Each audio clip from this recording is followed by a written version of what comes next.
We have big visions of transforming research, and there might not be a lot of time left before we really need to make it useful for very high stakes decisions in times of chaos. People probably still are making the obvious mistake of being like, hey, model, say yes or no, and then justify your answer. And that's obviously terrible because then it has to answer without any reasoning and will just lock itself into a potentially wrong avenue. This is where the task decomposition comes into play, because it's much easier to iterate on and ship a new predefined column for statistical technique use than it is to ship a new model that's been fine-tuned on all the scientific papers and evaluate that for quality. So again, breaking down things into small tasks helps with launches as well. The key question is, how do we as a society want to turn compute into more work? And one answer is we're going to train larger and larger models, and we'll hope for the best. Maybe we'll augment it a little bit with better interpretability methods. We are working towards a different answer, which is we think like more compute will in fact lead to great things and more correct answers, etc. But we can get there through more transparent architectures if we can build the right infrastructure. Hello, and welcome to the Cognitive Revolution, where we interview visionary researchers, entrepreneurs, and builders working on the frontier of artificial intelligence. Each week, we'll explore their revolutionary ideas, and together we'll build a picture of how AI technology will transform work, life, and society in the coming years. I'm Nathan Lebenz, joined by my co-host, Eric Tornberg. Hello, and welcome back to the Cognitive Revolution. Today, I'm excited to present a conversation with Andreas Stuhlmüller and Jungwon Byun, co-founders of Elicit, a company that helps social and natural scientists analyze research papers at superhuman speed, and in which I am a small dollar but very proud investor. Andreas and Jungwon bring deep expertise and a highly principled approach to the challenge of getting large language models to reliably answer complex research questions. Their product allows users to systematically search large bodies of literature, extract key information into well-structured tables, and iteratively refine queries to zero in on the most relevant sources, all while maintaining a transparent log of each step for easy auditing, reproducibility, extensibility, and team collaboration. As the AI research assistant space has become increasingly crowded, Elicit stands out for its meticulous approach to task decomposition. That is the art, which they are very much developing into a science, of breaking big questions down into smaller, more manageable subtasks that language models can reliably execute. This allows the product to provide real value to serious researchers who really need to be able to trust the results. We cover a lot of ground in this conversation, starting with the company's founding vision of using AI to enable knowledge sharing at an unprecedented scale. Andreas and Jungwon explain how they've approached key challenges like minimizing hallucinations, maximizing accuracy, and expanding the scope of analysis. And we dig into the tech stack that makes this possible, including their approaches to retrieval, extraction, summarization, synthesis, and most importantly of all, evaluation. Finally, we touch on the company's evolution from nonprofit research lab to mission-driven commercial startup, their plans to enable more scalable, compute-intensive workflows in the future, and what sorts of talent they are looking to hire today. By focusing on researchers who are working on hard, sometimes literally life and death problems, Elicit has no choice but to treat reliability as a top priority. And their approach, honed over several years of R&D, is a model for anyone who's looking to build high-stakes applications with large language models today. I was obviously a big fan of the company coming in, but I came away from this conversation even more convinced that Andreas, Jungwon, and the team are up to this important challenge. As always, if you find value in this work, please share the episode with your friends. This one would be great for anyone who's struggling to keep up with an exploding body of research literature, whether that's in machine learning, as it is for me, biology, or something else. And please also take a moment to share any feedback or topic suggestions that you have via our website, cognitiverevolution.ai, or by messaging me on the social media network of your choice. Now, please enjoy this deep dive into Elicit's program for scalable, trustworthy, AI-assisted research with co-founders Andreas Stuhlmüller and Jungwon Byun. Jungwon Byun and Andreas Stuhlmüller of Elicit, welcome back to the Cognitive Revolution. It's great to be back. Guys, it has been an incredible year in the AI space overall, obviously with an unbelievable amount happening. I can't believe that it's been about that long since our first conversation. And a lot has happened for you guys as well, with a bunch of product launches that you've brought forward in rapid succession, a fundraise, And right now, the latest hotness from Elicit is notebooks. Folks will know, by the way, I've mentioned Elicit in a couple episodes, I think recently, as one of my half a dozen go-to information surfacing tools, and specifically for more structured literature reviews. This is my go-to tool. I should also disclaim a little bit, because this is not something I have to do often, but I am a super small time investor in Elicit, which is something I say with great pride. So let's start off by just telling people what's new, and you guys can run through the new release of notebooks. Yes, I was just going to say, for people who don't know, Elicit is an AI research assistant. Our vision is to apply AI to helping the world navigate complex reasoning and to really scale high quality reasoning. We want to help researchers unlock breakthroughs in every domain, everything from climate change to chronic fatigue and institutional decision making. And as you've noted, in the past year since we've last been on, the product has just grown tremendously. We've gotten to $1 million in ARR in just 4 months after launching subscriptions. We spun Elicit out into its own venture, raised a $9 million seed round, and have really been spending the last few months thinking about how we continue to support people who are doing really complex, large-scale reasoning, people who are really pushing the frontiers of their domains forward. And notebooks, which should be out by the time that we release this podcast, is something that we've been working on actually for years. This is actually our 4th time trying to make this vision work. It's very core to what we think about with Elicit and the kind of product we want to be. So I think it's maybe helpful to start with what is the vision for Elicit really? What are the problems we're trying to solve? And how does this latest feature, it's much more than a feature launch. It's a reimagining of the product. And how does this latest release manifest that? And I would say for us, really, I think there are 2 main challenges that we see in research today. One is that there's just an overwhelming amount of information. There's just a superhuman amount of information. There's no researcher that can possibly stay on top of it all. Publications in most domains are growing exponentially. A researcher can barely stay on top of what's being published this year, not to mention all of the historical context that's obviously accumulating over time. I think researchers feel like they're just drowning in papers and they can never be as rigorous as they want to be. So it's like that's definitely one challenge with research, where I think it seems pretty obvious how language models can help with that problem. The other challenge we've seen in research is just that a lot of the processes are ad hoc. So it's like very common I'm sure you've had this experience too. It's like very common to look at someone and they just have an explosion of tabs. They start with Google or Google Scholar, they find this paper and that paper and this paper, and they're down this rabbit hole like 8 hours later. They're like, how did I end up here? What was I even researching?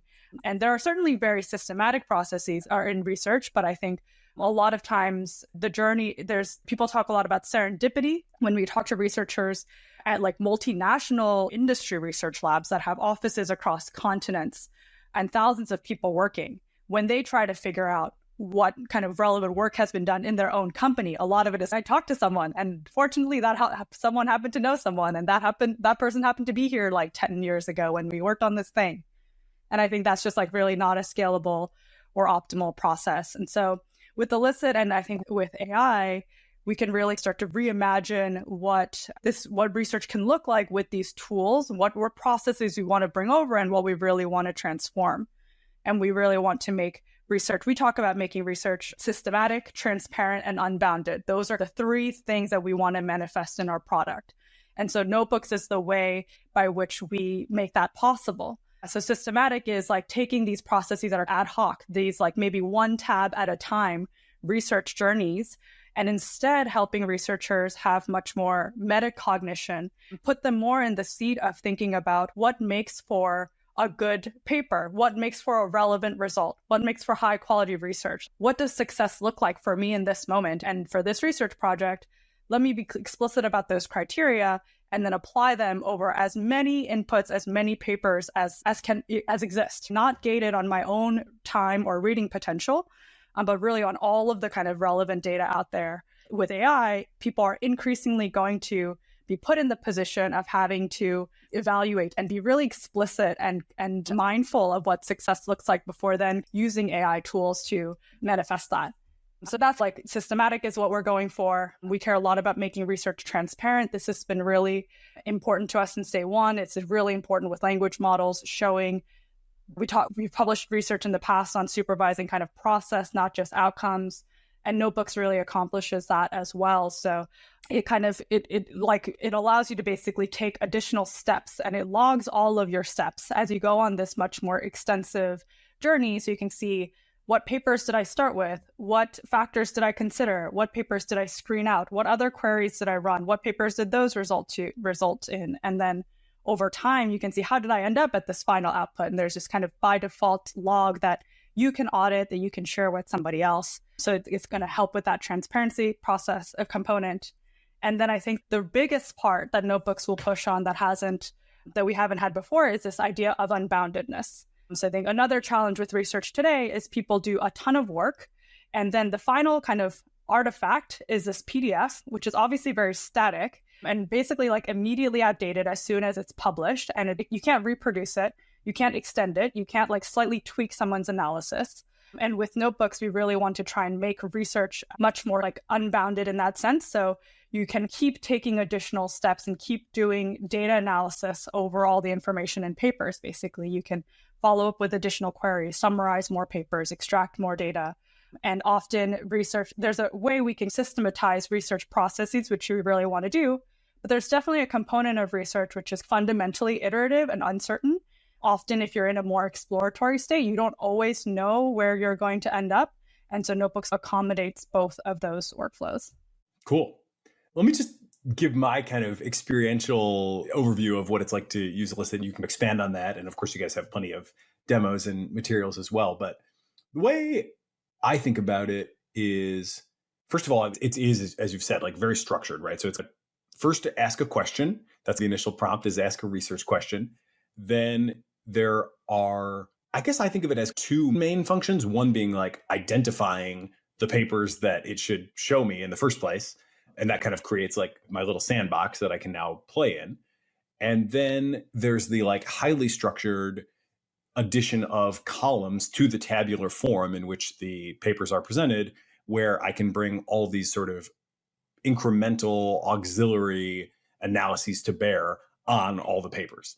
So there's like a ton of these that are preset, where you can say, what's the population size, or was the null hypothesis rejected or not? And all these kind of very standard things that you've already cooked up. So I can just go click a button, add a column, and then boom, in the background, the language model is, you can tell us a little bit more about exactly how it's working under the hood in a minute, but digging into each of these papers, asking these very specific questions in these kind of bite-sized ways, filling out this table. I personally love the ability to also set up my own and just ask. One I did the other day was in researching curriculum learning. I just said, what is the largest model used in this paper?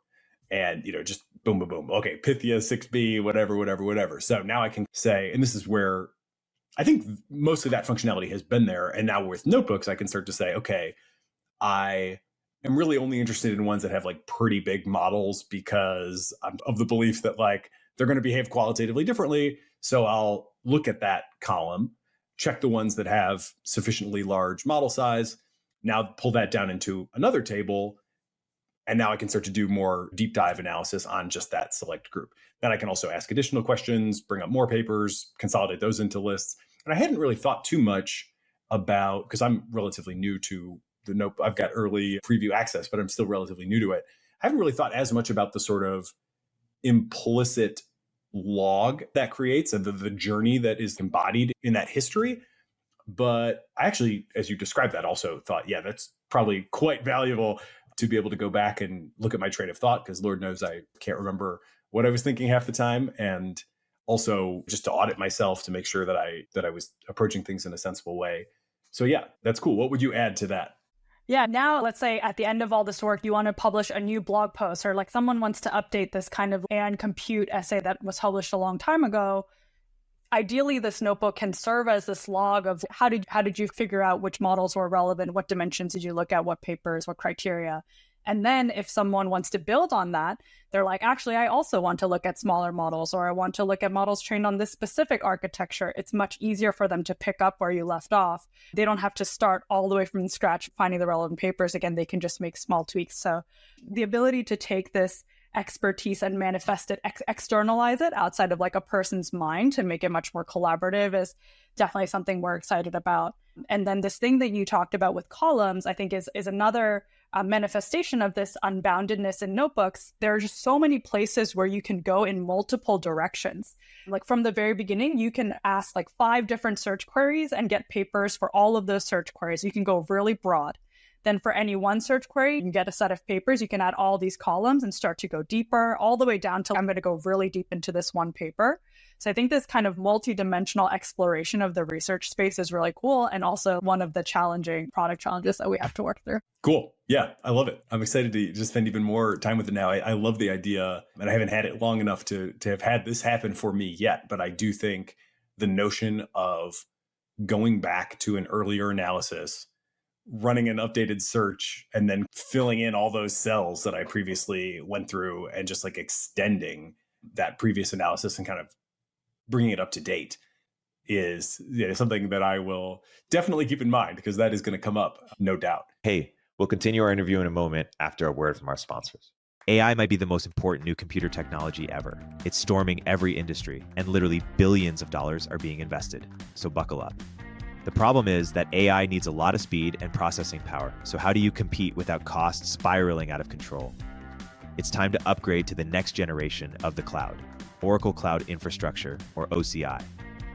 OCI is a single platform for your infrastructure, database, application development, and AI needs.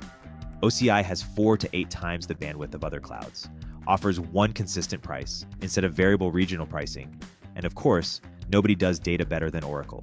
So now you can train your AI models at twice the speed and less than half the cost of other clouds. If you want to do more and spend less like Uber, 8x8, and Databricks Mosaic, take a free test drive of OCI at oracle.com/cognitive. That's oracle.com/cognitive. Oracle.com/cognitive. Hey everyone, this episode is brought to you by ODF, where top founders get their start. ODF has helped over 1,000 companies like Traba, Levels, and Finch meet their co-founders and go on to raise over $2 billion. Apply to the next cohort of ODF and go from idea to conviction on what's next. Startups change the world. They can also change your life. Is it your turn? Learn more at beondeck.com/revolution. Omneky uses generative AI to enable you to launch hundreds of thousands of ad iterations that actually work, customized across all platforms with a click of a button. I believe in Omneky so much that I invested in it, and I recommend you use it too. Use CogRev to get a 10% discount. Okay, in terms of how this works, I think you guys have been leaders, and one of the things that was really exciting to me about the company was the focus on reliability, taking a principled approach, not being overly reliant on language models, which I think is becoming a bigger problem broadly and will only continue to become a bigger and bigger problem. But I want to get into a little bit of some of the weeds on that, if you will, because I think people broadly don't have a great sense of the best practices on this. Also, by the way, supervising process, and that's become more of a trend. You guys were definitely very early on that trend. So one big aspect of this is task decomposition. I would say, and you can extend my understanding of literature here for sure, but it seems pretty clear that task decomposition is good for performance, good for reliability, good for getting accurate answers. I think we've seen pretty consistent results in the literature to support that notion. As a practitioner, though, you sometimes have challenges where you're like, okay, how much do I really want to break these tasks down? I know I don't want to just throw everything into one mega prompt and hope for the best. But on the other hand, if I break things down super, super fine-grained, then my token count explodes, or I have to really pare back on context, and that maybe can hurt performance in other ways, and things can get slow. So it seems like there's a Pareto frontier here, as is often the case with how much to decompose tasks. I wonder if you could share how Elicit works in that regard right now, and just best practices for folks in general, because I think a lot of folks who listen to this show are builders, and they are probably wrestling in their various contexts with how much task decomposition they should do. Yeah, I think that's a really interesting question. I think in the past, often the the question was, what's the largest chunk that a model can reliably do? I think we started doing task decomposition with GPT-2, and the chunks were really very small. Does this claim imply this other claim was maybe already something that was difficult to do? And I think now the question is starting to be, what is easy to supervise? Like, how big or small do you need to make the chunks so that you can easily check whether the work was correct or not? As you mentioned, like with these, I don't know, million token context models, that can be quite tricky. If you get an answer, it's easy to verify that it found something good, but you won't easily know if it missed something, because the way you would figure that out is by looking through the million token context. So I think this sort of what is easy to supervise question will really become quite important in the future, not just for humans, but also for models. Like even if you use models for the supervision, I think you still want to break things down that make the supervision problem easy. And so one case where we used this, for example, was we wrote this paper on what we called factored verification for like kind of the illicit summaries, where you're trying to make summaries that have really no hallucinations. And there, instead of breaking down the task of generating the summary, we instead broke down the task of verifying the summary. So we broke the summary into independent claims. And then for each claim, we asked, is this claim very clearly substantiated by the context? And we've detected like quite a few very subtle hallucinations. And so maybe more generally, one way I think about it is as similar to software engineering, where you want to write modular code, and you want to write that code because it will help your future self understand it better. It will help others check and understand it better. And so similar to how humans use clear interfaces for their work, I think the most important decomposition principle is use clear interfaces that make it easy to check the work. Yeah, I guess that leads to another interesting question around just the nature of the evaluations that you're doing. My general sense is that across the sort of AI application industry, certainly this has been true at Waymark, where the stakes are quite a bit lower and the results are a lot generally easier to at least like it or they don't. We're making creative stuff so they can watch it. And if it resonates with them, then it's a win. And if not, then it's not. But still, we are iterating faster on models. We're using a fine-tuned 3.5, and it's become easier to execute that fine-tuning, and it's become easier to patch things and throw in some different data, and we can use GPT-4 to generate data. And so everything is speeding up in terms of the iteration cycle of the model. But that has now created this situation where we used to have a pretty intimate feel for how our model behaved in a lot of different contexts. And now we've started to lose that. And so it's okay, we really do need to bring some structured evaluations to this. We are largely so far using model-powered evaluation for like very clear, like I call it like the 10 commandments, like the thou shalt nots, the things we definitely don't want to see. And I'm reluctant still to trust a language model on an overall quality score. I'm like, yeah, we could compare our current scriptwriter to the next one with GPT-4 or whatever, but do I really trust, GPT-4's like scoring that much? Probably not. So I still feel like we need to have, in our case, like humans watch the videos and see if they like them. What is the mix of things that you're doing? Obviously, it's a higher stakes and more subtle challenge with just a lot more different kinds of inputs as well. So how are you finding balance between like when to use models for evaluation, when to use humans? This seems very tricky. I think actually our experience mirrors yours in some ways, in that like defining the task properly is really most of the battle. If you can be really clear about what good looks like, then you're most of the way there towards a good evaluation. And for us, that means thinking a lot about who's our core user group. Our core user group is serious researchers. What are they trying to do? So a lot of people use Elicit to write systematic reviews. And for example, the last few days, we've been working on improving our search. And so we're looking at what's the ideal output here. It's if we look at a systematic review that has been written, what papers did they actually cite? And would Elicit have helped them find exactly those papers and not some nearby papers that maybe on surface inspection seem relevant, but actually once you look into it are not as relevant. So in terms of metrics, that's the core approach. There are like a few more details on then how do you actually measure things. Those are often more standard metrics, like I guess for search, like NDCG, discounted cumulative gain. But I think the most interesting part is really deeply understanding the user's problem. I think that was also the thing for the summarization example I gave earlier.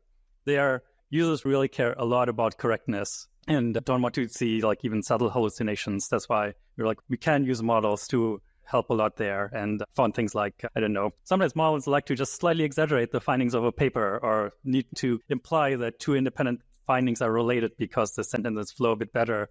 And so for those kinds of things, if we know that people don't like those, we can encode that in models.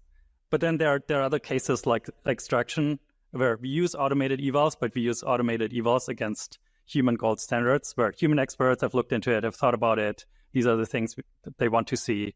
And I think in the future, we will probably look more into using things like AI debate to come up with the gold standards as well. But for the time being, there are some cases where we can't fully encode yet what good looks like. And in those cases, we also have to use human judgment still. Yeah, so I think trying to use naturally existing gold standards and high quality data sets is, and maybe not every use case has this, but we prioritize that. Like, where did someone whose work we really want to help just try really hard to get to the best possible answer, not try to create a data set for AI evaluation or training? And then how can we use that like naturally existing human state of the art to evaluate our work is definitely something we try to lean on a lot. And our users have been really great in helping with that.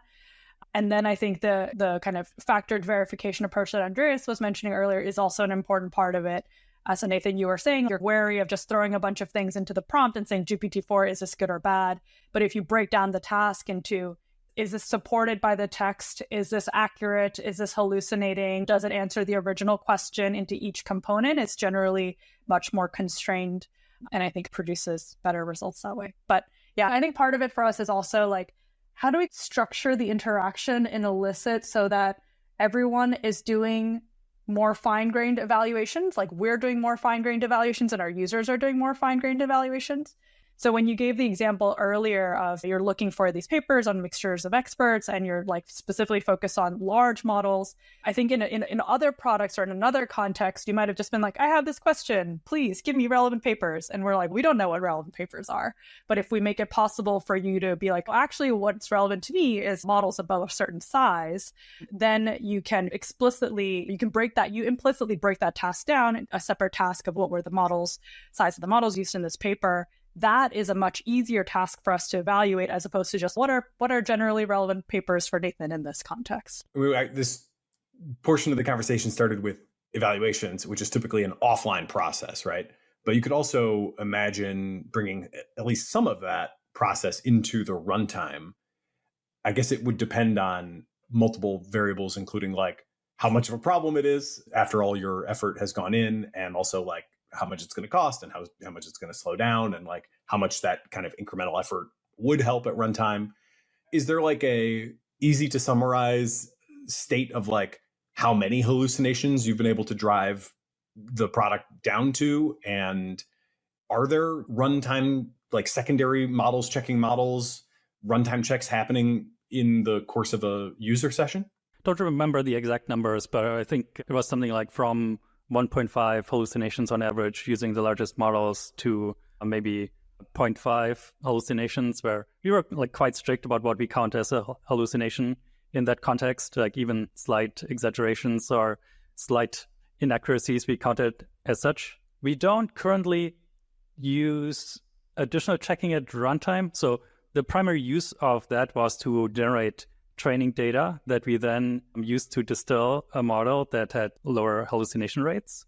But I think additional runtime checking is really interesting, and we're always looking for ways we can help users turn additional budget into more accurate answers. That's like a key criterion at Elicit. And I think additional runtime checking will be one of those properties. Yeah, and then in-app, we've done some testing. It really varies depending on the task. So we've done mostly evaluations on some of the predefined extraction columns, and they're pretty in the kind of direct side-by-side comparisons we've done with manual extractions, we've pretty consistently outperformed trained research staff who are doing those extractions. So that's been really cool. And when you do it, use it yourself. Again, it depends on how you're formulating the question, what you're asking for, is the information even in there? But certainly in my experience, like I'm always amazed by how quickly and how virtually the data is able to be extracted. And I think it's definitely at superhuman performance today. That's cool. And it's also very important always to keep that kind of alternative in mind. I feel like one of the lessons I've learned over and over again over the last year of talking to people building things is just like, how often there was no measurement of what human performance was when they started off in a given domain. And people, in many cases, imagine that it's super awesome, and it's often not quite as awesome as they imagine. Yeah, sometimes people give us a gold standard and then we're like, oh, we think there are some errors in your gold standard based on what we've done.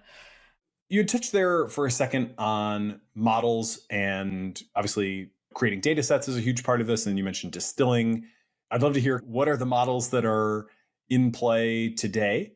To take a step back, our principle is we want to always let people use the best models at any one time. So we're pretty pragmatic about what models to use. And therefore, it's also quite important to us to not be tied to any one like compute provider, because sometimes like combinations of models from different providers might be better than the best single model. And that means I think right now we use a collection of models, which includes fine-tuned models, including Flan T5. You could use fine-tuned GPT 3.5, use GPT-4, Vision GPT for understanding tables. We're currently working on using Claude 3 for some functionality. But next time we talk, probably the answer will already be different. It's really, at any one point, you want to be at the frontier. And so getting good at quickly swapping out models is the most important thing. Yeah. The speed of shipping is also definitely a key priority for AI apps in general. Hey, we'll continue our interview in a moment after a word from our sponsors. The tech world turns to the Brave browser for its unbeatable privacy protections. But did you know that Brave also has a private ad platform? Brave Ads offers first-party targeting, and it's been cookieless since day one, so you can relax while third-party tracking cookies disappear from the web. Today, millions of people turn to ad blockers to avoid being tracked and pestered online. But Brave's new ad model aligns incentives for users and advertisers. Users earn rewards for viewing ads, which they can save, spend, or pass along to their favorite creators. And advertisers score points for respecting user privacy, generating ROI without invasive tracking. So whether it's high-impact announcements on the new tab page or keyword-targeted ads in Brave Search, Brave offers diverse, private, future-proof ad formats for all your business goals. Join the future of advertising at brave.com/ads. Mention MOZ when signing up for a 25% discount on your first campaign. Today's podcast is brought to you by Plumb. If you're a startup building AI features for your customers, you're probably feeling the pain of hallucination, prompt testing, unstructured responses, subpar queries for embeddings, and of course, the mind-numbing process of general iteration and refinement when your engineers have to make every change by hand.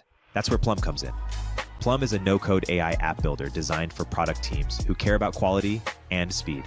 What is taking you weeks to hand code today can be done confidently in hours. Check out useplum.com, that's Plum with a B, for early access. Hey all, I'm hearing more and more that founders want to get profitable and do more with less, especially with engineering.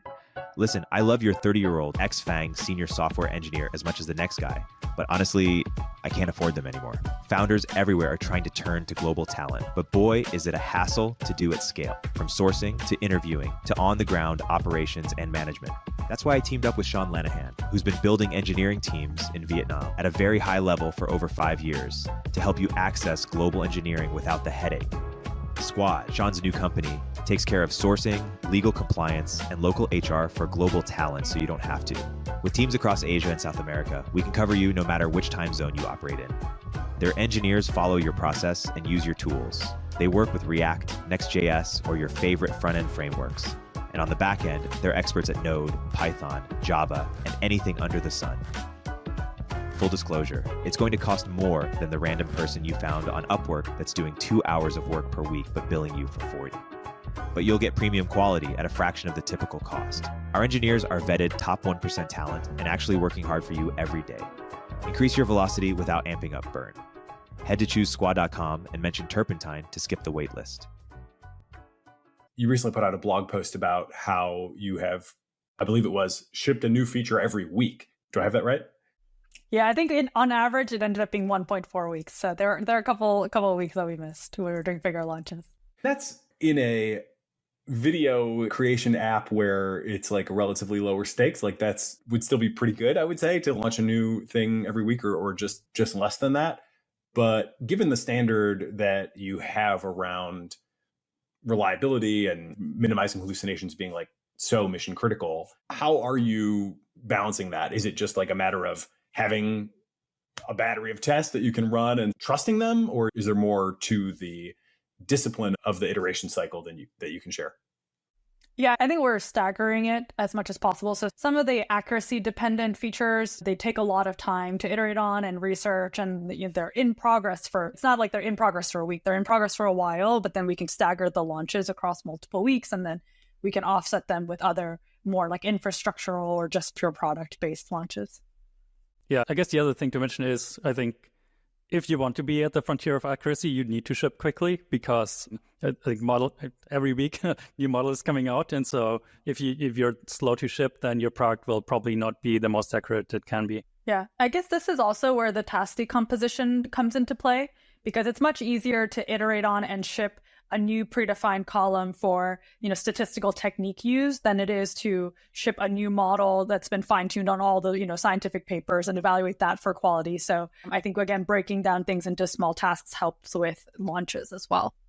Yeah, that's interesting. So what have been, as the models obviously have gotten better over the course of the last 10 years, but certainly we've experienced a lot of kind of I would imagine a lot of thresholds have been passed over the last year or so. I wonder if you could tell a story of what was not possible a year ago, that just the language models couldn't do it, or they couldn't do it reliably enough, that now are like preset column options because we've tipped over from not there to there in terms of the frontier model's ability to do it.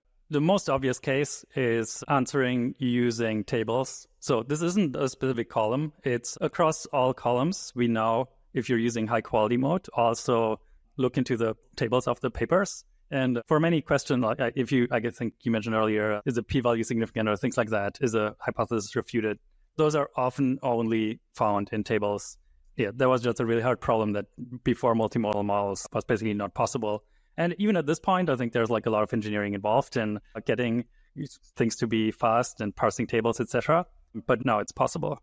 Otherwise, I think there is a kind of increase in what information you can leverage across the board. So, for example, I've been working a fair amount with an organization called Epoch. You might be familiar with them. They track progress in the field of AI across compute, parameters used, dataset sizes, just to see like how are things progressing. And the way they do this is by analyzing the literature, what kinds of models are coming out. Actually, like pretty similar to the example you gave earlier. If they ask a question like how much compute was used in a paper, often papers don't say we used X flops. They say we trained this architecture on this type of GPU for 2 days.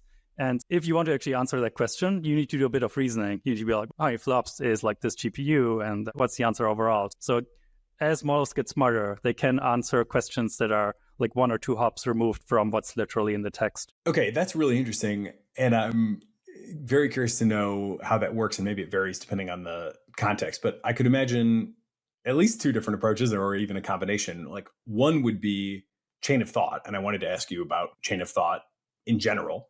Another would be like code generation and execution.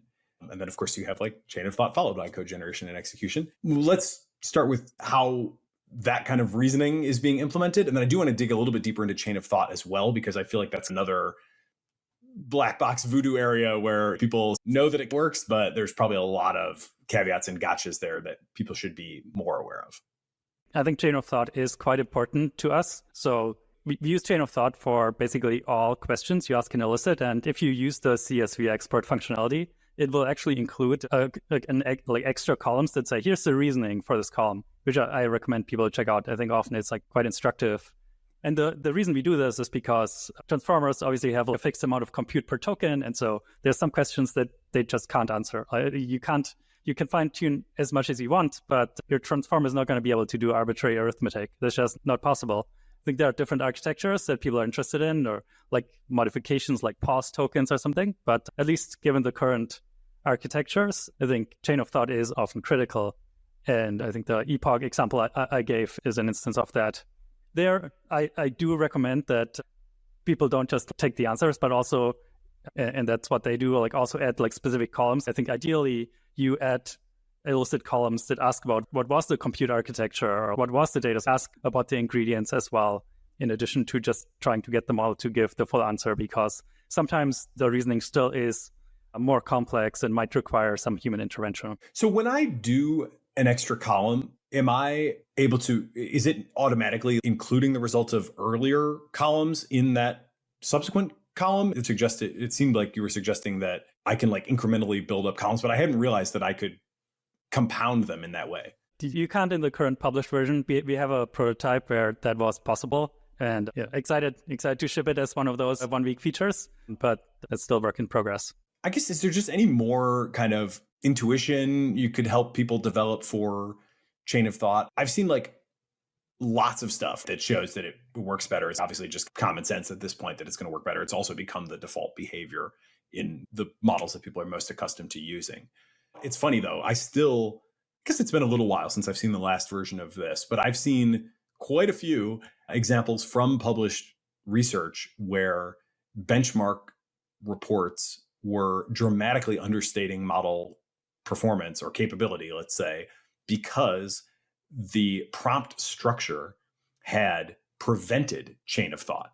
Like I've seen this with Big Bench. I've seen it with a couple like theory of mind questions where it's like you set up a few shot thing because that was like the way to do it at one point in time. And that's like maybe how the benchmark was constructed, but you're jumping straight to the answer.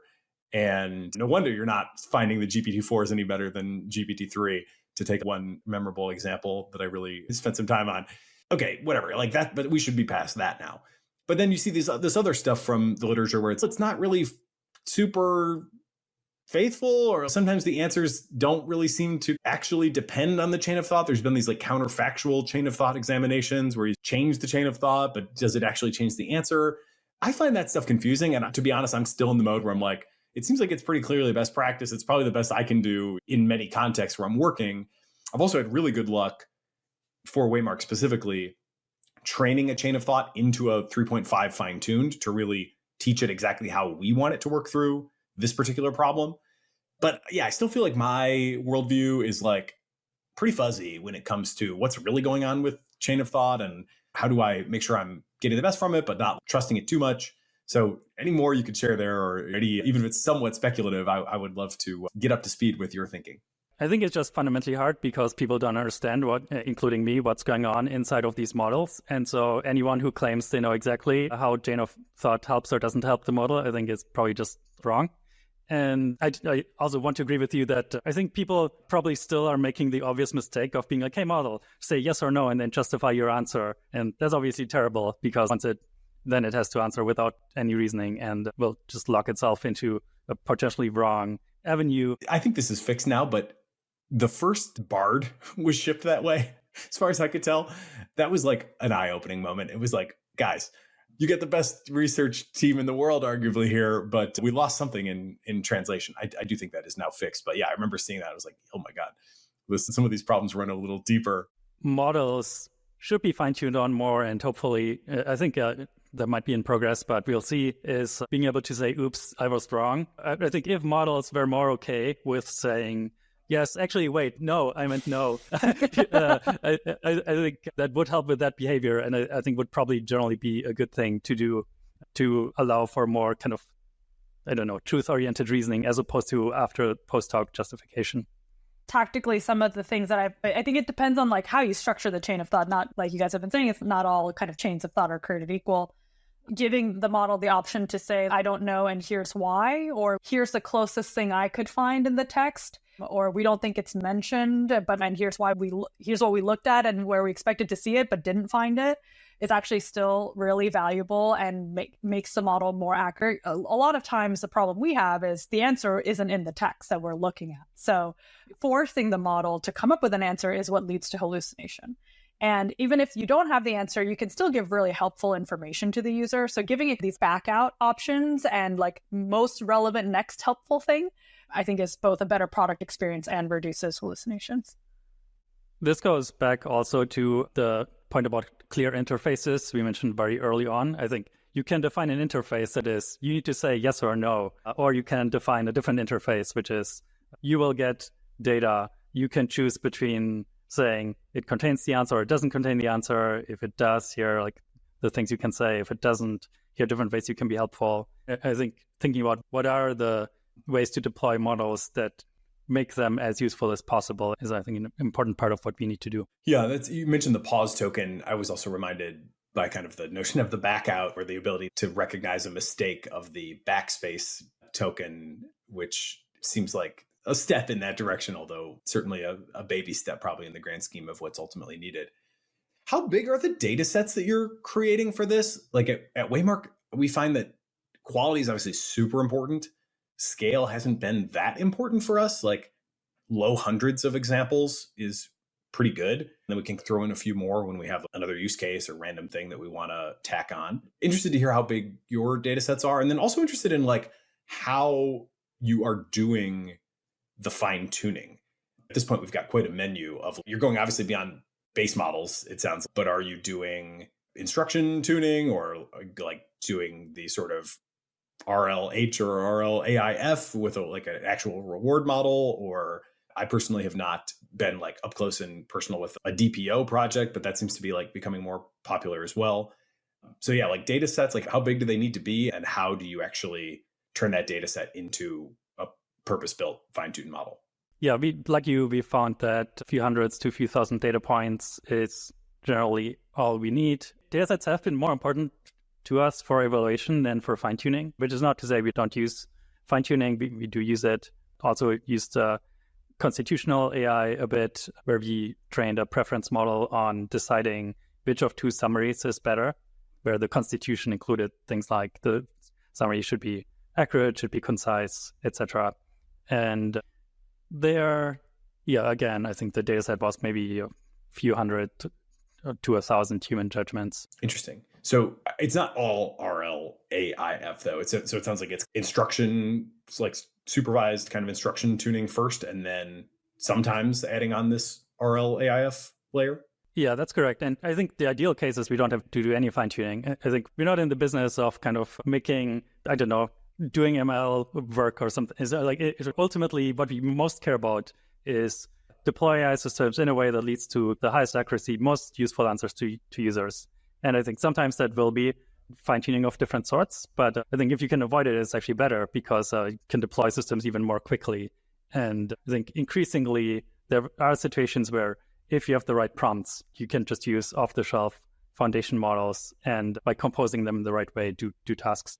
Yeah, that's interesting. So you mentioned Epoch, and I spoke to Tamai not too long ago. I'm thinking I might need to get him on here as a guest too. He asked me a really interesting question, which I'm now going to ask you. This is more of a prompt maybe than a question.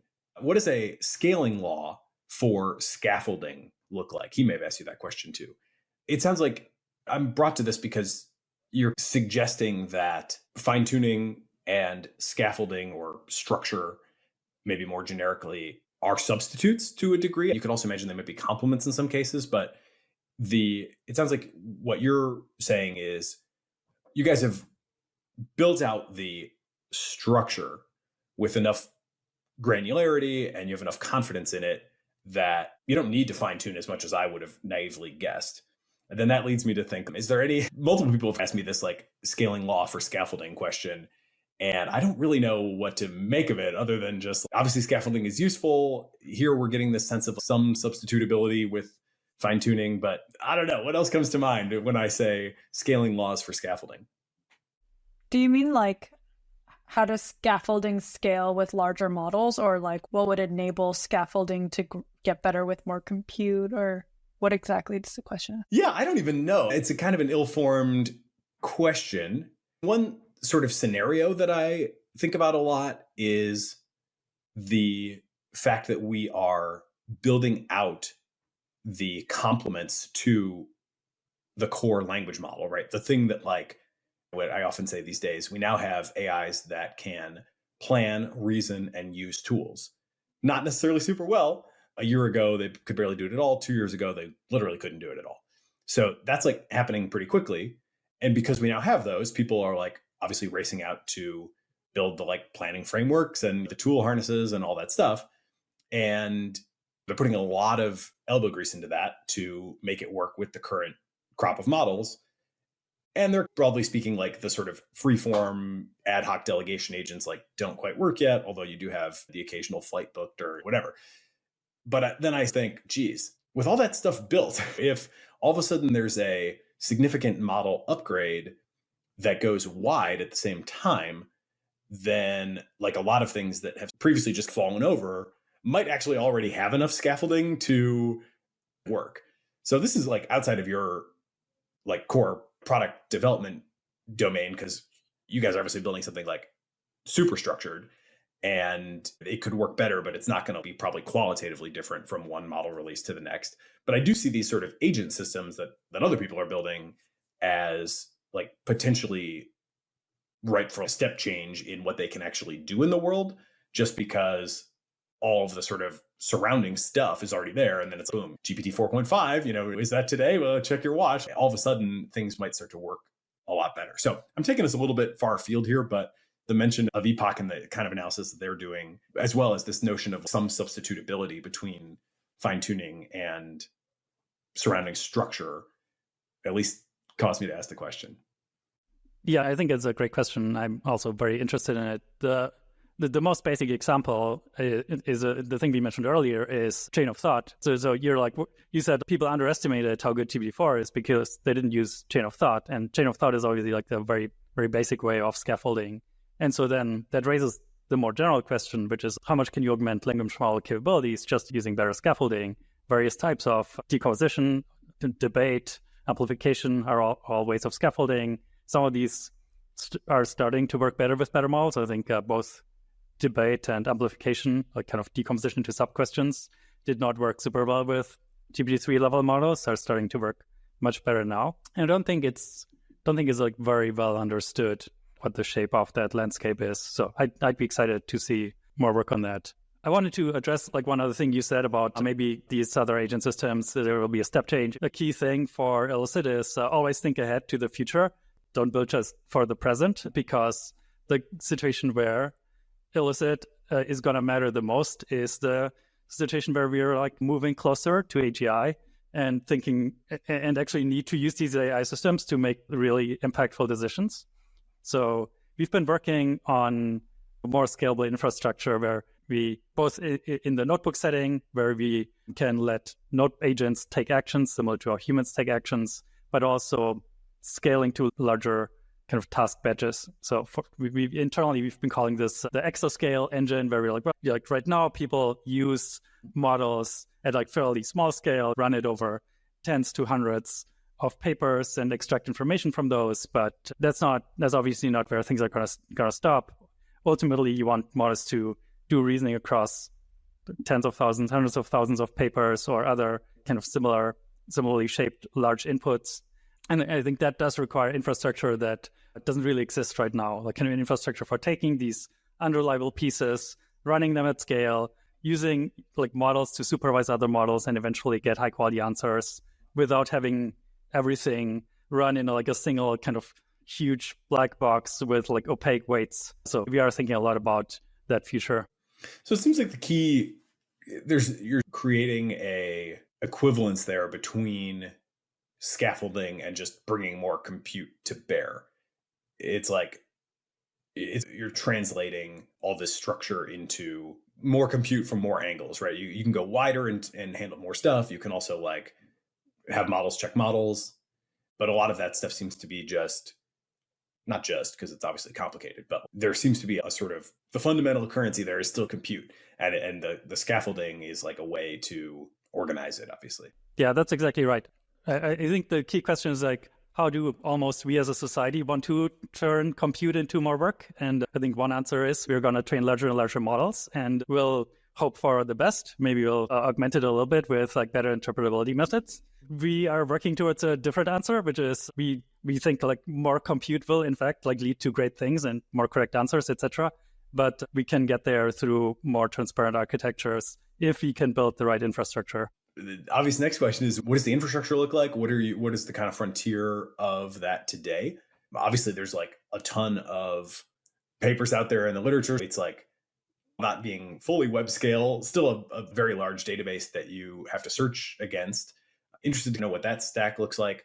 And then I hadn't really thought too much in the past about the ability, but I understand this is either maybe already happening or like definitely makes sense as an opportunity, the ability to somehow make use of a large corporate internal body of knowledge, right? A pharma company is obviously going to run a bazillion experiments and have a billion kind of internal reports. And I guess there's probably a lot of interesting challenges around that, including like where they will allow their data to go and live, and probably also like different standards or quality. Would you want to, does something have to be an official internal report before it would be included? Or would you like go mine notebooks going back years that may just be messy and never really meant for other people to see certain things?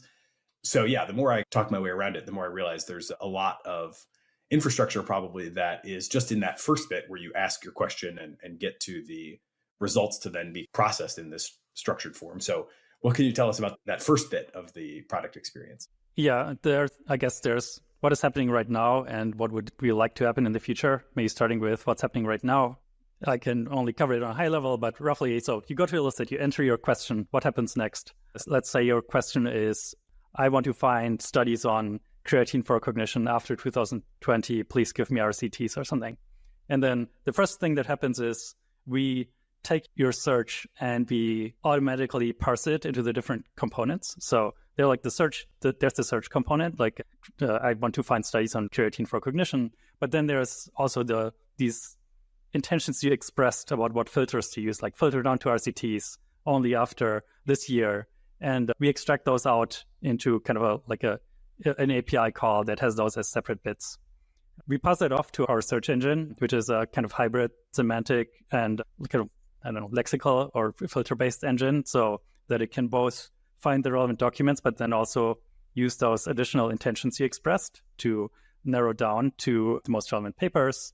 We'll probably get something on the order of 500 papers initially that are our strongest candidates for what could be relevant to you. And then we go through a sequence of re-ranking stages that are increasingly more expensive, using things like a Mono T5, cross-encoders, maybe a few heuristics around recency or citation count, and then get to the kind of final list of papers which we use to generate a summary for you. And even at that final step, when the model is looking at the papers and generating a summary, it can still decide to ignore some papers if they're not relevant. So there's many stages where filtering and processing happens. Cool. So that was all today? Yeah, so that's all today. And I guess the entire process I described obviously has to happen pretty quickly because you're there in your browser waiting for the results. But there are many instances where actually you would be fine waiting longer for a better result. If you're going to write a systematic review, which people work on these things for 9 months or something, which is obviously crazy and means you speed it up. But anyways, it's a long timeline. And so you would be happy to wait for an hour if you could get really great results, and you would probably also be happy to pay $100 or something of that sort. And so right now that's not possible because Elicit is tied to your browser session. If you close the tab, it's going to go away. Some infrastructure that we're building right now where we're decoupling the execution of Elicit from your browser session so that you can tell it, use more compute to investigate like all of these papers in more detail, do more filtering. I'm willing to wait longer. I'm willing to spend more money. I'll close the tab. I'll come back later and maybe I'll have a progress bar or something. But there's the ML work in the background is happening separately from what you're looking at. So it's a lot more like outsourcing things to a human research assistant that then goes off, does things, and comes back to you. Cool. I strongly feel that people in the AI app space generally put too much emphasis on speed and cost. And I've been banging this drum a little bit lately. Like what matters to me most is success on high value use cases. So I think that definitely makes a ton of sense. And I'm excited to see that future version start to come to life. I guess I want to get into a little bit more kind of the business side and the users. And you guys also have done this creation of a for-profit entity related to the nonprofit entity. But one more question just on kind of the product philosophy. Obviously, the whole thing is really motivated by the notion of let's keep these things under control by putting them in very prescribed contexts and making them do like very specific things or transparent architectures, to use your phrase. Is there more that you think about, or do you feel like that is enough? Obviously, one of the big things that people have worried about a lot over the last year is what happens if a language model can help you build a novel pandemic agent. And at first I was like, yeah, Elicit probably doesn't have too much. They don't have to worry about like wrong think or political speech or whatever. But then I was like, oh, but actually the number one thing of the novel pandemic agent is probably right in the Elicit wheel. And not to give anybody ideas, but you guys have probably built the tool that would be the most helpful for something like that. So how are you thinking about that kind of question? Are you like putting filters in place to try to identify like when people are asking bad questions? Or I guess I'm sure you've got more. I won't even try to guess. So you just tell me what that looks like right now. I guess in general, when we think about safety, we both think about long-term safety and misuse. I think you're addressing the misuse point here. And I think that from what we've seen so far, it's not a big concern. But obviously, as we scale things up, let models do more work, I think it will become increasingly important. And if there are use cases that are on the borderline of could be useful for someone who's trying to defend against the pandemic, but could also be useful for someone who's trying to create the pandemic, I think either accounts will have to go through a specific review to be using Elicit for those use cases, or otherwise they'll have to use a version of Elicit that just doesn't support them. I think there is an interesting question around like what is the best way to make that happen, which I think many people in the industry are going to face. And I don't know that we will invent the wheel on our own here, but to just throw out one idea, there's been a recent paper by Dan Hendricks and others on, I think, like wiping information about, for example, weapons of mass destruction. I think they called it something like the weapons of mass destruction something benchmark, where you're trying to figure out, can you make models unlearn the most problematic knowledge? And I think it's probably important that in cases where people don't want to go through like some account review, you can't just ask the model, hey, make me such a weapon. And we're like, hey, here's your weapon. Good luck. Yeah, and I think in the past we've talked about kind of applying these factored verification or evaluation techniques to being able to monitor the kind of behaviors on Elicit as well. Or if you do have this extensive log of your research progress, having kind of models deployed for the activity of not just is this hallucinated, but is there some kind of negative impact of this research. I think it's actually like quite related to things users want as well. Like I think they also care a lot about the social impact of their research and working on things that are impactful. So it's entirely possible that our users pull us towards building capabilities in Elicit that help them evaluate the impact and the different consequences of research. The other thing that I've experienced recently that has changed my thinking on this a bit is using Pi from Inflection. And I like red team everything that I come across just because it's two birds with one stone. I want to try new products and just see what the technology could do. And then I also am just curious as to the state of play. Have people put any safeguards in here? It is, I would say right now, broadly, it's super Wild West. And like most application developers are not putting really any safeguards in. And a lot of them are fine-tuning, I think, on their use cases, because at least what I interpret is likely happening is that in fine-tuning, they are removing whatever guardrails like the Llama 2 base version originally had is just wiped out in their fine-tuning process. So I like very rarely get refused things. But one thing that I have noticed, Pi is like the one thing that I've not really ever been able to jailbreak. And it seems like it has a very good model. And I don't know that it's a different model. I think it's probably the same model, but it's like very good at recognizing when the user is like becoming deranged. And so I've started to think that like the model outputs are like one thing you might want to filter, but also just asking, does the user seem well is like something that the models are actually pretty good at. And I get these responses from Pi in my like attempts to get it to do something out of bounds that are like, whoa, buddy, like you sound like you're getting pretty worked up here. And then it's like talking me down. And it really does have a pretty impressive EQ, which again, I'm a little bit off the main line of discussion here, but there is something there, I think, that it's not purely analytical. And I've found in many cases, even if there are pretty good filters, I can, get around it or whatever.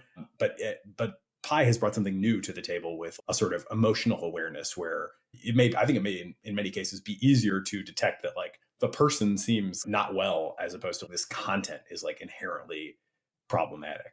because so many things are obviously dual use and it's just confusing.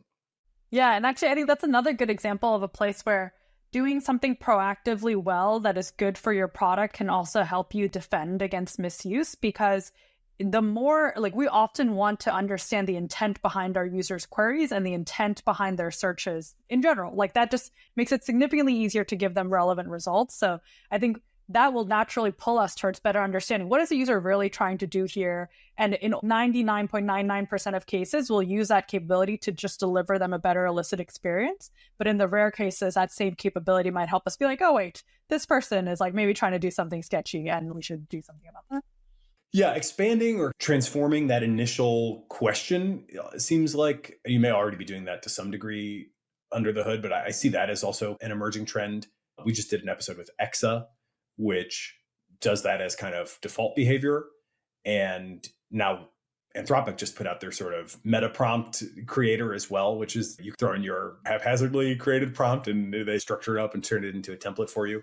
But I do think there's a lot of opportunity in, and again, that's, as you're saying, that's a make the product better, but also you naturally build into that phase a little bit of a gating mechanism for making sure this is the kind of prompt that we want to be expanding on. Okay, cool. So this has been great. I really appreciate how much information you've been willing to share about how this works. I think people will learn a lot from it, and hopefully many will build better apps as a result. Let's just talk about the business a little bit. The last time we talked, I think biomedicine, biotech, pharma was like the most intensive use case. Sounds like that's probably still the case. I'd be interested to hear like how the user base is evolving. Maybe anything you want to share about patterns of use. As a, again, extremely small time investor, I definitely took note of the phrase earlier that like one of the key things you're looking to do is help people translate more budget into better results. So I'm curious as to how much that's already starting to happen. So yeah, lots there, but tell us what sorts of trends you're seeing and how the business is going. Yeah, I would say biomedicine is still a really like one of the top domains and one that we focus on for a lot of reasons, because it's a place where there's more willingness to convert budget into accuracy. They have like fairly well established and very much batch and power workflows that I think are really good to start automating and generalizing to other domains. We have, but honestly, even from the beginning and still now, it really is quite distributed. I think there's been a lot more growth in engineering and humanities. So before, I think originally it was like biomed and then ML or computer science were like the two main categories. Maybe they made up like 50% of our users. But now I think there is a more even split. And I was surprised to notice a lot more growth on the humanities side and on the engineering, just general like mechanical, chemical, environmental engineering side as well. And I think those are also going to be really interesting domains for us to keep exploring. And yeah, we are focused on these like batch users. We've referenced systematic reviews and meta-analyses a lot. That's been a use case that kind of inspired all the columns and this tabular organization of information from the beginning. Those are the users who are most often trying to process thousands up to millions of papers. And I think that's really, I would really love to see more language model products pushing in that direction in those batch workflows, not just in these more casual or shallow chat-based interactions. I think there is definitely a place for that, but a lot of the value of these tools comes from being able to process so much more information than a person can. Usually what's happening is the status quo is like hiring a person to like manually go through a lot of this work, or they have a team. Often people don't want to do this. Like even the people who are hired to do this, it's like, it can be like rote and demoralizing. So we've had cases of, we've worked with teams that are willing to spend thousands and tens of thousands of dollars on these projects.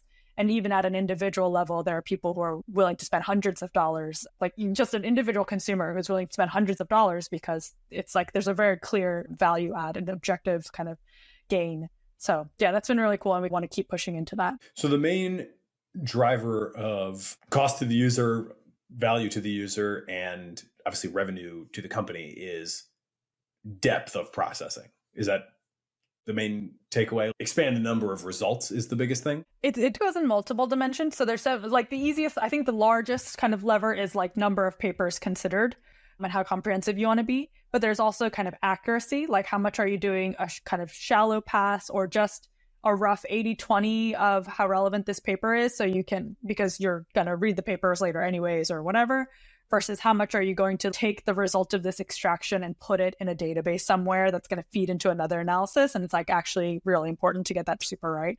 So that also is another dimension. And then maybe another component is like, how much data do you extract, or how deep do you go into the analysis of any one paper? I'm going to have to think about what I want to spend $100 on Elicit before long. Maybe talk me through that maybe a little bit more, because I do have some of these questions that I would be definitely willing to spend more than I think I have so far on the product. Recent things I've been interested in, I think I mentioned a couple of them, mixture of experts. Like, I'd love to know everything there is to know about mixture of experts. That one is a little bit, one thing I found, at least with the kinds of questions I'm asking, that might be a little bit, maybe it doesn't cause a problem, but maybe it feels a little bit different than like some of the examples that you've been highlighting. Is I want to know like everything about this kind of cluster of things. And it seems like a lot of times the machine learning papers like answer one aspect of it. They'll study kind of one thing. And in many cases, from what I've seen, there's one or maybe just a couple of papers that have even addressed that sort of thing. I'm also really interested in curriculum learning. And then what I see is like in mixture of experts, there's like a bunch of different techniques. And then over in curriculum learning, there's like probably 20 different papers at this point that are like, here's one course in a broader curriculum that we studied, and we found that including this in pre-training or pre-training on it or whatever led to better downstream performance. And then I think I've only seen one that was like curriculum learning meets mixture of experts. So I don't necessarily know that there is like the depth in the way that there might be for if somebody's studying like weight loss or whatever, there's obviously going to be like infinite studies published.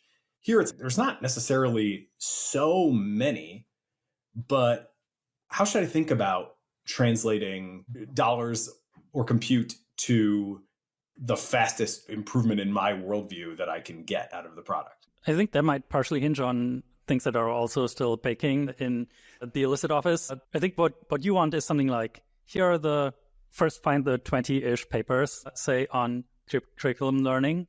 And then what you want is, now let me reorganize information in those papers to make it as easy as possible for me to understand how this field works. And that is something we're actively working on, where I think you don't necessarily want things organized by paper. You instead care about what are the different types of curriculum learning. And for each of those types, what's the evidence for how well this works, or what models it applies to, or whatever else. That's a pivot on the Elicit table that you're currently seeing. And stay tuned. I think we will soon give you new ways to turn money into knowledge. That is definitely very interesting. And I can see ultimately this sort of means like a row would have a different kind of meaning as opposed to a paper being a row. A different concept could be a row, and papers could populate cells downstream of that. Put me on the early access list. Put me on the wait list. There's a very basic version of this in Elicit right now called List of Concepts, which is a workflow that does search through the literature and then try to organize things by concept.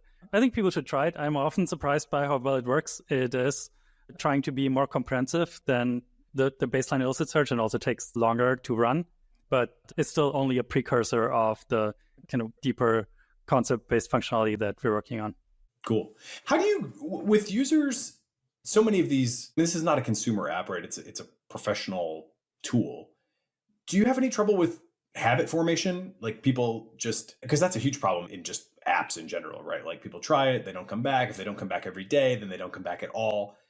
Maybe this is just like such a high value tool that doesn't have substitutes. That's not really an issue, but how do you think about kind of frequency of use? Again, I'm on the side of cost and latency, and maybe even like frequency of use are overrated. When I would wait a week to get the exact report that I want on that really helps me understand these mixture of experts or curriculum learning or whatever other topic. Like, it's not that it has to be today, but yeah, I could see that being, from a business standpoint, I could see that being a problem if it's so infrequent that people maybe forget that you exist from one opportunity to use the product to the next.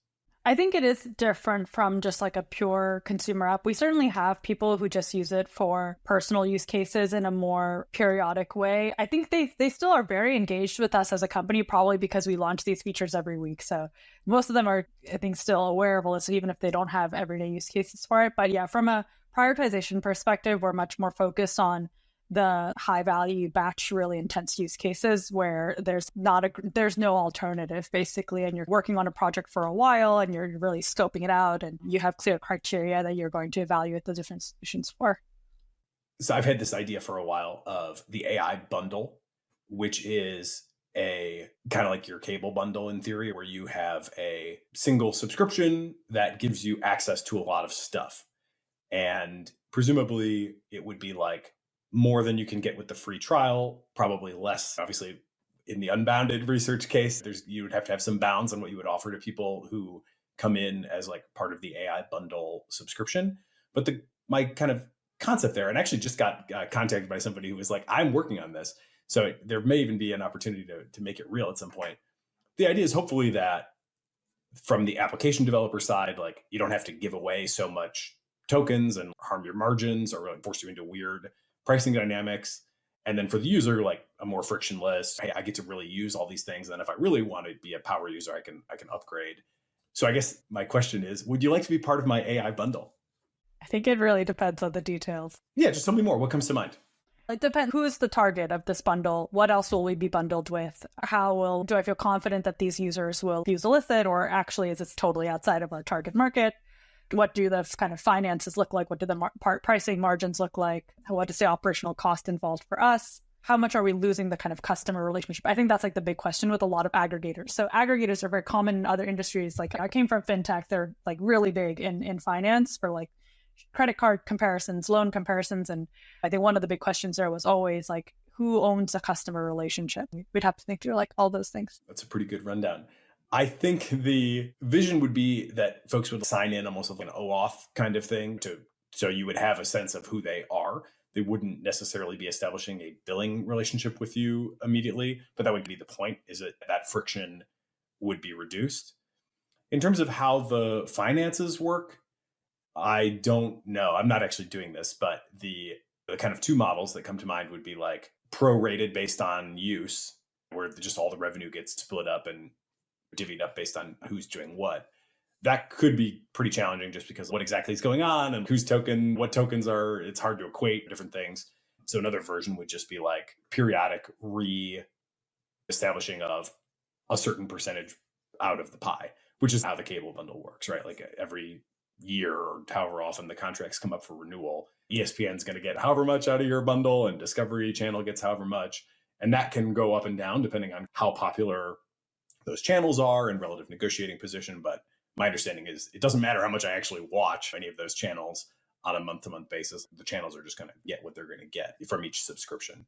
But yeah, I think that could be definitely an interesting trick. I think Elicit is probably a bit outside of the core target for this. Then again, like it also could be a way to reach a lot of people that might otherwise never even come across the product in the first place. So that's obviously a big part of it too, right? You get in the bundle, you can get discovered, and then a lot of things could happen from there. Again, to be clear, I'm not doing this, but it's become slightly more real recently as somebody reached out to me and said that they actually might want to do it. How about your story of the nonprofit origin to now creating a for-profit? How's your board holding up? How's the governance? I'm not sure there's really all that much interesting there. I suppose that the rationale for doing something like this is probably pretty intuitive, but since people are paying attention to that kind of story, I'd be interested to hear your version of it. No, that we don't have 20 different entities. It is, I think the general kind of nonprofit or like even academic spin out to commercial venture is actually like quite common and popular long before OpenAI. This is common in like biotech, and universities have tech transfer offices that help with this. So I think that's the idea of doing basic research freely without commercial constraints. Then if there's a commercial opportunity separately, like setting up the best vehicle for kind of scaling that impact is like pretty well established, and I think makes a lot of sense to me.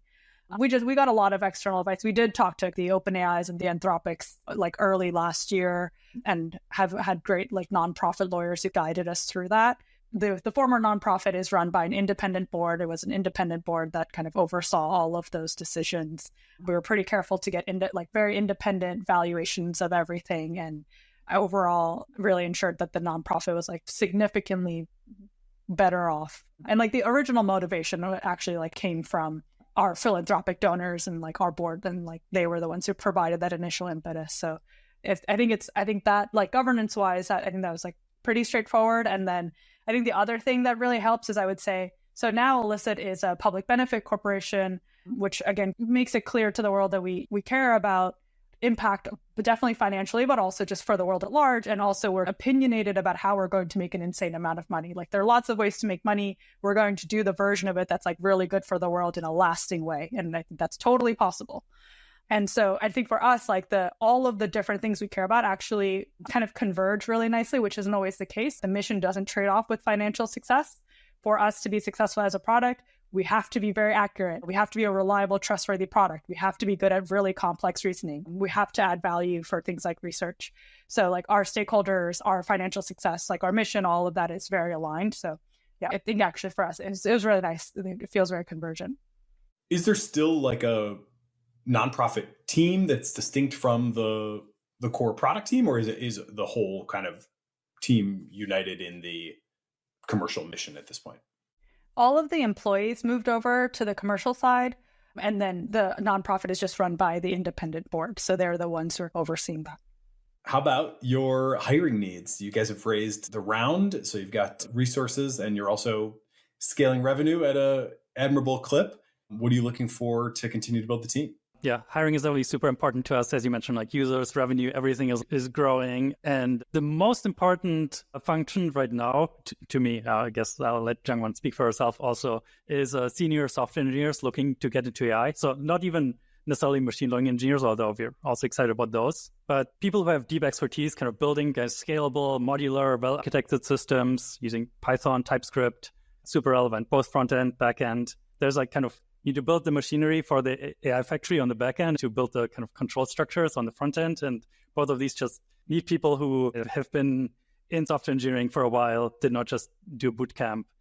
And I think it's a really exciting space. I think these somewhat unreliable pieces, you're trying to build reliable, robust systems out of them. It also has really high talent density. I think there's people from Google, Stripe, Square, others. So I think it's really exciting and really encourage people to join us. Yeah, I feel like we did it good at covering some of the technical, like both what we've built, what the team has, a very small team, we're 12 people, has built today, and also all of the challenges and like the really exciting technical opportunities like exascale, running unboundedness and running language models over millions of papers at really high accuracy. Like hopefully all the things we covered today really give a sign of the very exciting technical opportunities that lay ahead.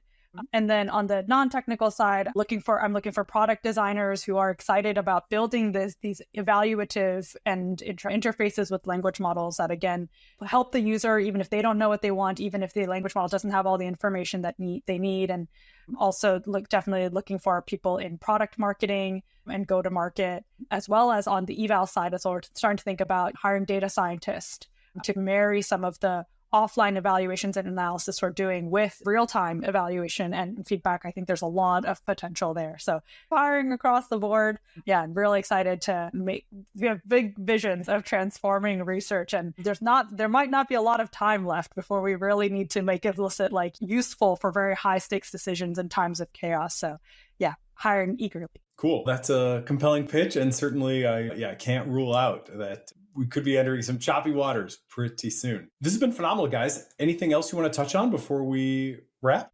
No, this was great. Andreas Stuhlmüller and Jungwon Byun, founders of Elicit, thank you for being part of the cognitive revolution. Thanks, Nathan. It is both energizing and enlightening to hear why people listen and learn what they value about the show.